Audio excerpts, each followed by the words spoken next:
सुप्रभात बच्चों। मैं रविंद्र प्रसाद, हिंदी शिक्षक। आज तुम लोग को भाषा पढ़ाएंगे। उस दिन एक दिन पहले पढ़ाए थे प्रथम पाठ कविता। आज जो पढ़ाएंगे उसका शीर्षक है सुभागी।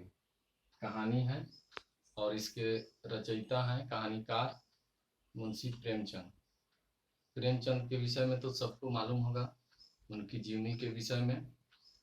मुंशी प्रेमचंद बनारस के निकट लमही ग्राम में 31 जुलाई 1880 को उनका जन्म हुआ था। वह मूल रूप से धनपत राय के नाम से प्रसिद्ध थे। उर्दू में उन्होंने नवाब राय और हिंदी में मुंशी प्रेमचंद के नाम से लेखन कार्य किया। उन्होंने 300 से अधिक कहानियां लिखी। उनकी प्रमुख कहानियां सोजे वतन, जिसे ब्रिटिश सरकार ने जब्त कर लिया, और उनके प्रमुख उपन्यास रंगभूमि, कर्मभूमि, सेवा सदन, गबन, गोदान, और प्रमुख कहानियां बड़े घर की बेटी, ईदगाह, पंच परमेश्वर, नमक का दरोगा इत्यादि। इन्होंने इसमें शीर्षक में सुभागी जो है उसमें पात्र परिचय है तुलसी महतो, उनकी पत्नी लक्ष्मी, बेटा रामू और बेटी सुभागी। सुभागी पर ही आधारित यह कहानी है। यह मुख्य रूप से यही किरदार है सुभागी। सभी जानते हैं कि देश में लड़कों के तुलना में लड़कियों की संख्या कम है और समाज में बहुत सारी कुरीतियां हैं। ऐसी कुरीतियों और सामाजिक समस्याओं को मुंशी प्रेमचंद अपने लेखनी के माध्यम से वर्णित किए हैं। सभी जानते हैं बहुत ऐसा जगह है कि बेटा और बेटी एक समान है, लेकिन बहुत जगह है जहां दोनों में भेद किया जाता है। सरकार का भी यह संदेश है कि बेटी पढ़ाओ बेटी बचाओ, इस नारा पर अमल करना चाहिए। आगे इस कहानी में तुलसी महतो जो हैं वह अपने बेटा और बेटी में जौ भर भी फर्क नहीं करते, दोनों को एक समान मानते हैं। देख रेख, पढ़ाई लिखाई, खाना पीना सब कुछ एक समान। लेकिन बेटा रामू जो है बड़ा होकर भी काठ का उल्लू के समान है, और बेटी 11 वर्ष की उम्र से ही वह सारे घर का कामकाज, उसके बाद खेती बाड़ी, माता पिता का सेवा वगैरह सब कुछ करती थी। लेकिन दुर्भाग्य से 11 वर्ष की उम्र में ही वह विधवा हो गई। उसके बाद उसकी माँ पछाड़े मारकर रो रही थी, पिताजी सिर पीट रहे थे, और यह देखकर सुभागी को कुछ समझ में नहीं आ रहा था।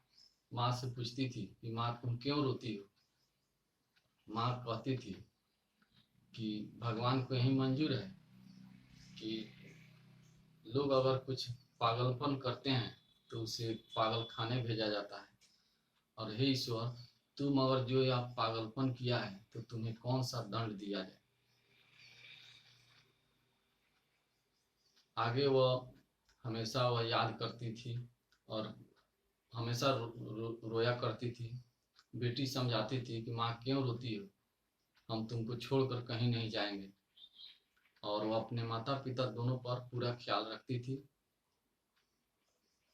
पैसा जो उसके पिताजी इकट्ठा करते थे वह जमा करती थी। जब भी बाजार जाती थी तो माँ के लिए अच्छी अच्छी साड़ियाँ खरीद कर लाती थी। पिताजी भी मांगते थे पैसा तो ले आकर झट से दे देती थी। देखते देखते सुभागी जवान हो गई तो गांव के लोगों ने कहने लगा कि इसकी फिर से शादी कर दीजिए, कि घर में रखना ठीक नहीं है। इस पर सुभागी कहती थी कि अपने बिरादरी में इसकी कोई चिंता नहीं है, लोग क्यों इतना पीछे पड़े हुए हैं। उसके बाद गांव के समाज के लोग समझाते थे कि इसकी फिर से शादी कर दीजिए। हरिहर ने सुभागी को समझाया कि बेटी यह सब तुम्हारी भलाई के लिए हम लोग कह रहे हैं, कि पिताजी के भरोसे कब तक घर पर बैठी रहोगे? पिताजी बूढ़े हो चले हैं, आज नहीं तो कल उनको जाना ही है, तो तुम्हारा कौन परवरिश करेगा? उस पर सुभागी बोली कि चाचा, आप इसकी चिंता न करें, हम सब दुख सहने को तैयार हैं, वह हम सब झेल लेंगे। अपनी मेहनत मजूरी करके हम अपना परवरिश कर लेंगे। और वह काफ़ी परिश्रमी भी थी। रात में ही उठकर बर्तन चौका करती थी, घर पर पशु को खिलाती और खेत में भी काम करती, फिर वहाँ से आकर खाना बनाती, अपने खाती, घर के लोगों को खिलाती थी। इस पर जो उसका भाई था वह काठ का उल्लू ही साबित हो चुका था। एक दिन बोला कि हम तुम्हारा ठेका नहीं लिए हैं कि जीवन भर तुमको कमा कर खिलाएं। उस पर वह बोली कि भैया, आप मेरी चिंता छोड़ दें, हम सब समझ लेंगे। और रामू की दुल्हन जो थी उससे 2 इंच बड़ी ही थी। वह झनक कर बोली कि हम जीवन भर खिलाने का ठेका नहीं लिए हैं, खाने में भी महीन चाहिए, पहनने में भी महीन चाहिए। यह सब कहाँ से होगा? यह एक साधारण परिवार है, तो इस तरह से आपका गुजारा हम लोग की तरफ से नहीं हो पाएगा। इस पर वह कही कि आप लोग इसकी चिंता न करें, हम आपके आसरा पर नहीं रह रहे हैं, हम अपना सब समझ लेंगे। बीच में फिर रामू झनक कर कहा पिताजी से कि बहुत आपकी लाडली बेटी है, तो गले में बांध कर क्यों नहीं घूमते हो? इस पर तुलसी महतो को बहुत बुरा लगा। उन्होंने कहा कि देखो, तुमको हम अलग कर सकते हैं, लेकिन बेटी को नहीं छोड़ेंगे। अगर यही बात है तो हम कल गांव से पंच को बुला ला रहे हैं, और वह लोग जो कह देगा वही होगा। तुमको हम अलग कर देते हैं, तुम अपना कमाओ खाओ, और बेटी मेरे साथ रहेगी।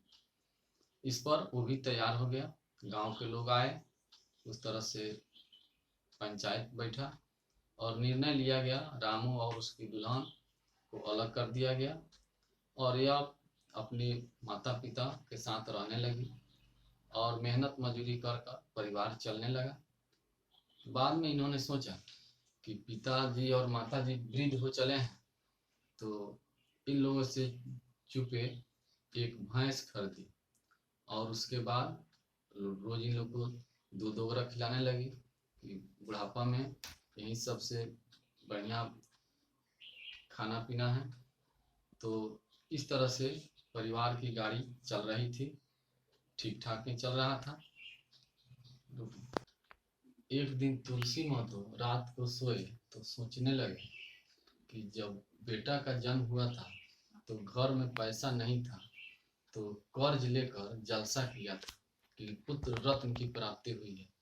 और बेटी का जब जन्म हुआ तो घर में पैसा रहते हुए भी उन्होंने सोचा कि यह तो किसी पापों का दंड है, तो उन्होंने एक पैसा खर्च नहीं किया था। यह सब सोच सोच कर उनको काफ़ी अफसोस हो रहा था कि वो जिसको हमने रत्न समझा वो कितना बड़ा दंड निकला, और जिसको दंड समझ रहे थे वो आज कितना मंगलमय है। इस पर उसके बाद उसके बेटा ने कहा कि किसकी से अच्छा है कि अलग ही रहें। तो गांव के एक सज्जन सिंह, एक संभ्रांत प्रतिष्ठित व्यक्ति आए और रामू को समझाने लगे कि छी, तुमको शर्म नहीं आती है कि पत्नी के कहने पर तुम अपने माता पिता को छोड़ दिया, अलग कर दिया, एक साथ रहना चाहिए। तो कह रहा है कि नहीं, बड़ी ठिठाई से कहा कि रोज के किचकिच से अच्छा है कि अलग ही रहें। अलग रहेंगे तो कोई झगड़ा झंझट भी नहीं होगा और दोनों परिवार अपना शांति से जीवन यापन करेगा और रहेगा।